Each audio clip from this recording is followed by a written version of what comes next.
Lazimnya praktik dari adanya jabatan sekretaris kabinet itu memang biasanya setingkat menteri.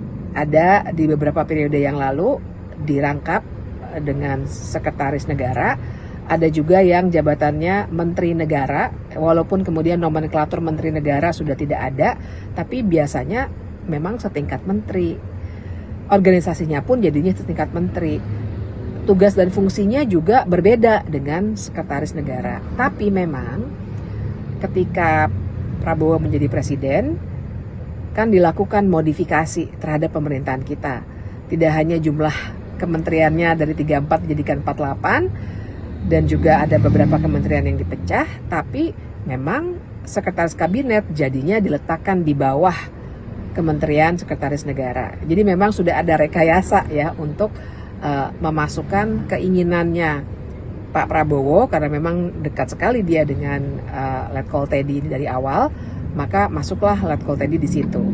Nah, tapi yang paling penting adalah dari aspek hukum, kita harus paham bahwa sebuah pernyataan dalam undang-undang kalau sudah jelas tidak boleh dianalogikan begitu saja.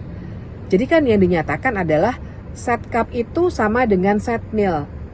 Padahal dalam pasal 47 Undang-Undang TNI 2004 dikatakan Setmil itu bisa diduduki oleh tentara, dan lazimnya memang diduduki oleh tentara. Nah, yang harus dikritik adalah kalau tidak disebut jabatannya dalam pasal 47 Undang-Undang TNI itu, maka ya tidak boleh dianalogikan Setkap sama dengan Setmil. Tidak begitu cara melihatnya.